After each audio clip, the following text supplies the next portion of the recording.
Kenny Schaub and his wife Vicki have been married nearly 60 years, 57, 58 years. She was diagnosed with cancer, and she died 6 months later. A number of weeks after the funeral, I asked Kenny how he was doing, and he said, "Thanks for asking, Pastor. I appreciate that. I'm doing all right. I'm doing fine." But you know, Pastor, we were married a long time. In fact, the other day I was sitting in my recliner. I was watching the game on TV, and I was a little thirsty, and without really thinking about it, I turned back over my shoulder toward the kitchen, and I called out. I said, "Vicki, could you grab me something to drink?" Pastor, she wasn't there. For a moment, I had forgotten that she had died. That was hard, Pastor. That was tough. She wasn't there. Many of you know that this past Christmas, my older brother Tim passed away. He was 45. He had throat cancer. The week of the funeral, Carrie and the kids and I were staying at my brother Andy's house. The morning of the funeral, I went out to start the car. Wanted to warm it up. It was 5 below zero. I got in the car and I turned the key. Click. I tried it again. Nothing. I popped open the trunk like I would know what to do. And I got out and I started looking under there. My brother Andy saw me. He had come out of the garage. He had started up his car too, and he says, "What's going on?" I said, "Car won't start." He said, what are you going to do? We got to get to the church. We got to get to the funeral." And I looked at him, and I kind of smiled. I kind of shrugged my shoulders, and I said, "I don't know. I would have asked Tim. But he's not here." See, Tim was the mechanic. He was the tool guy. The one with the know-how. He'd have gotten under the hood. He'd have climbed under the vehicle. He'd have gotten it going, but he wasn't there. You have your loved ones. You have stories of your own, circumstances of your own, situations of your own, a parent, a spouse, a sibling, a child, a friend. They're not here. They're gone. That we can't see them, can't hold them, can't have a conversation with them. It's tough, it's hard, it's painful. Death. It's mean. It's nasty. It's not fair. On Good Friday, Mary watched her son on that cross. The cross was cruel. It was brutal. Horrific. Mary sat there and she heard her son breathe his last.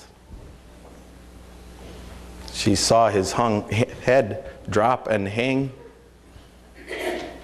She watched as the color left his body. Knee buckling, heart tugging, gut wrenching, and then she watched as Joseph and Nicodemus respectfully took that body off the cross, and as they lovingly placed it in the tomb. And she watched and she listened and she heard as they put that large stone in front of the tomb. But eventually she had to leave. She had to leave that tomb. She had to leave that garden. She had to leave that hill. She had to go home. She had to face life without her son. Life without Jesus. Jesus wasn't there. The disciples who had fled, who had scattered, run away in fear, the disciple who had disowned him, who had denied him, the disciple whom he loved, who stuck with him at the end, to the very end. Same thing. They now had to face life without Jesus. They had been with him for 3 years. They walked with him. They talked with him. They heard him preach and teach. They saw him help those in need. He encouraged them. He guided them. He gave them wisdom and direction. And now he wasn't there. Ministry was going to be different. Life was going to be different. He wasn't there even for them to apologize to. He wasn't there for them to say, "We're sorry." He wasn't there to give them a smile, to reach out a hand, or to put his arm around them, to assure them that everything's going to be okay. Everything's going to be fine. I still love you. I still forgive you. They didn't have that. Even those women who went out to the tomb early in the morning, even after they saw that the stone had been rolled away, even after they went inside the empty tomb, even after they saw the place where Jesus should have been, even after they heard an angel from heaven tell them he's not here, even after that same angel from heaven said he's risen, even then they left the tomb bewildered and afraid, silent and scared. Because Jesus wasn't there. He wasn't where he should have been. Confused and concerned, nervous and afraid, anxious and worried, hurting and sad. Some way to go through life, right? Jesus isn't here. He can't be here. If Jesus were here, my life wouldn't be such a mess. If Jesus were here, my marriage wouldn't be falling apart. My finances wouldn't be spiraling out of control. Like Martha, if Jesus were here, my loved one wouldn't have died. If Jesus were here, my friends would be more caring. My family would be more considerate. If Jesus were here, my job would be more rewarding and my boss wouldn't be so demanding. But he's not here. If Jesus were here, I'd actually have a friend. I'd actually have my loved one. I'd actually have a family. I'd actually have a life. I'd actually have something good to hold on to. Jesus isn't here. He can't possibly be here. Confused and concerned, our vision is blurred. Afraid and anxious, our focus is distracted. Fear and worry rob us of our focus. Dear Christian, Jesus is here. We don't face life alone. We don't face life without Jesus. Jesus is here in the gospel. Jesus is here in word and sacrament.